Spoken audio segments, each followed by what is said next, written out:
warm welcome to you from all of us here at Paris Court with Kilbride.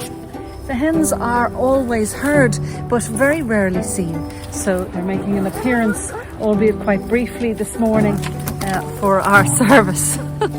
Today in our Gospel reading we come across the widow who gives the last of the money that she owns in the temple, and she is in the company of those who are also giving, and some of them quite lavishly, but they have a lot to give from in their giving pot, whereas this is the last of whatever she has.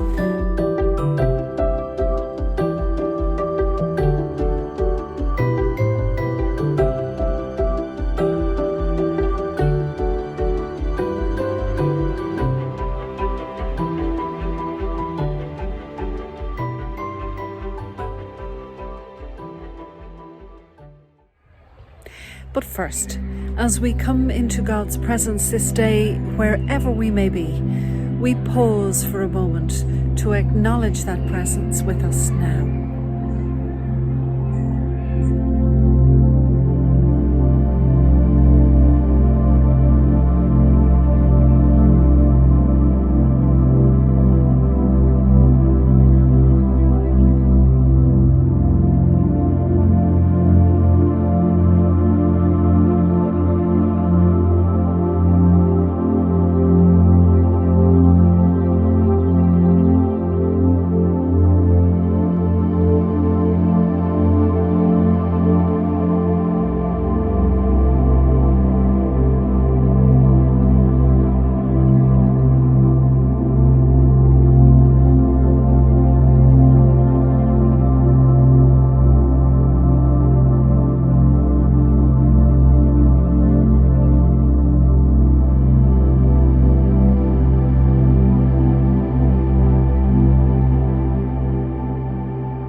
The reading is taken from Mark chapter 12, beginning at the 38th verse.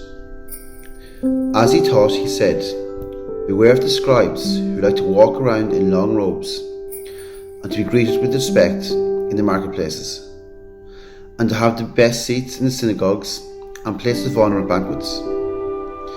They devour widows' houses, and for the sake of appearance say long prayers. They will receive the greatest condemnation. He sat down opposite the treasury and watched the crowd putting money into the treasury. Many rich people put large sums. A poor widow came and put in 2 small copper coins, which are worth a penny. Then he called the disciples and said to them, "Truly I tell you, this poor widow has put in more than all those who are contributing to the treasury. For all of them have contributed out of their abundance, but she, out of her poverty, has put in everything she has, and all she has to live on." Here ended the reading.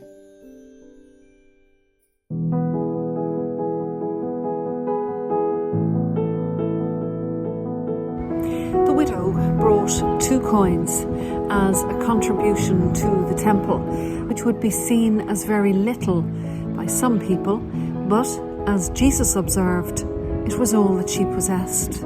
It would have left her with nothing, and yet she gave. You and I, who believe in God, who believe in that higher power, can say with utter conviction that we also believe that when she left the temple that day, she was fully catered for, because God has a habit of doing these things. Look at the lilies of the field, the birds of the air, everything around us that is sufficient within itself.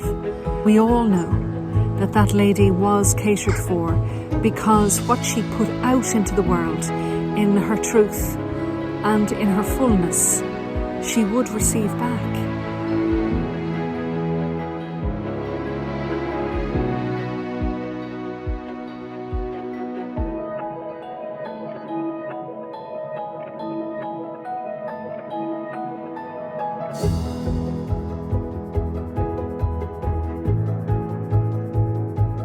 The widow in today's gospel teaches us a valuable lesson. It was costly for her, and she made herself entirely vulnerable.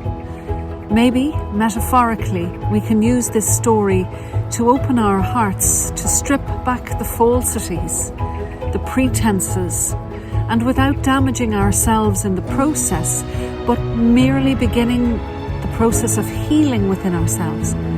Let's find a place or a space or a face that we know and love well enough to be able to be ourselves and to speak our minds in order to move through this pandemic together and more unified than we ever were before.